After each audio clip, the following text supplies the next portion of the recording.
అందుకే నువ్వు ఏమీ పీకలేవు. పవన్ కళ్యాణ్ సైకో మెదపకి చెప్తున్నా. ఎలాంటి వాడు అంటే నువ్వు పట్టుకున్నంత కాలం నీకు టైం ఇస్తున్నా.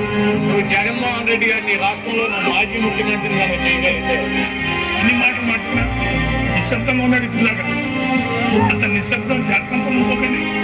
ఇండస్ట్రీ వైపు చల్లని చూపు చూడాలి అని ఇద్దరు ఇలాంటి పనులు ఉన్నారు కాబట్టి వాళ్ళు చేతులు జోడించి అడుగుతున్నామండి.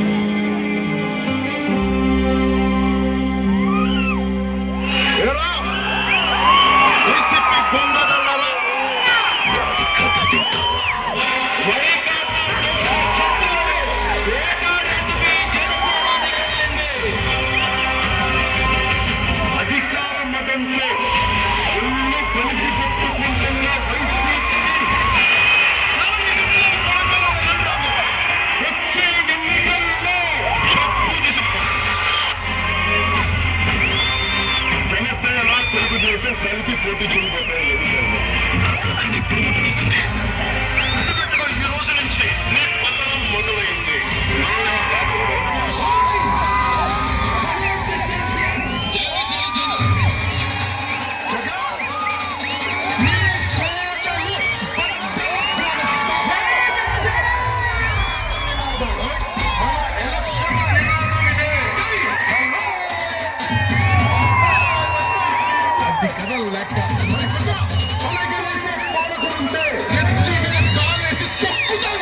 నువ్వెంత నీ బతికెంత నీ స్థాయి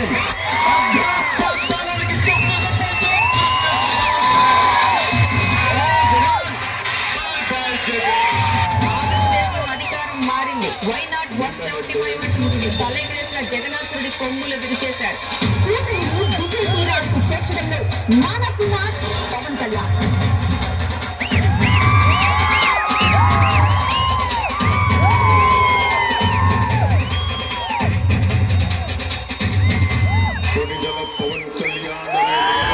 ఆంధ్రప్రదేశ్ రాష్ట్ర మంత్రిగా ప్రజలందరికీ న్యాయం చేకూరుస్తానని దైవ సాక్షిగా ప్రమాణం చేస్తున్నాను.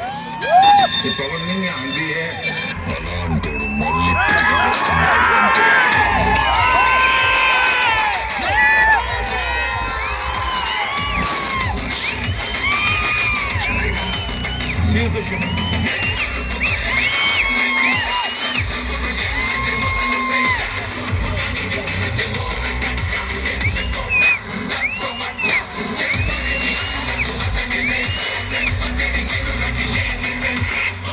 ఉప ముఖ్యమంత్రిగా పంచాయతీరాజ్ గ్రామీణాభివృద్ధి, గ్రామీణ నీటి సరఫరా, పర్యావరణ, అటవీ, సైన్స్ అండ్ టెక్నాలజీ మంత్రిగా చిత్తశుద్ధిగా బాధ్యతలు నిర్వహిస్తూ చేపట్టిన ప్రతి శాఖకు 100% న్యాయం చేస్తూ ఆయా శాఖలను అభివృద్ధి బాట పట్టిస్తున్నారు పవన్ కళ్యాణ్ గారు.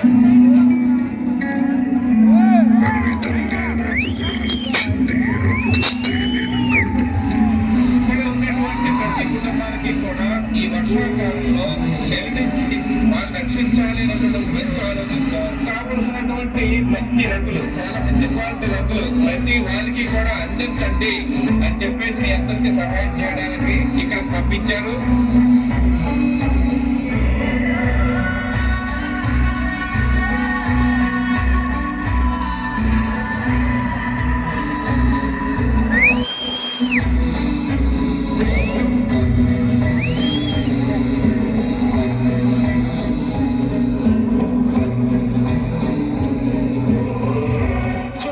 సార్, మేము అందరూ ప్రెగ్నెన్సీ వల్లే ఉన్నాము.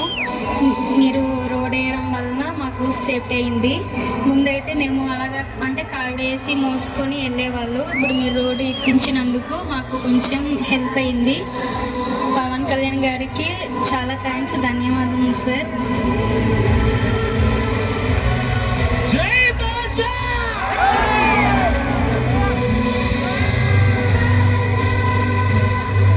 మీ జీవిత కాలం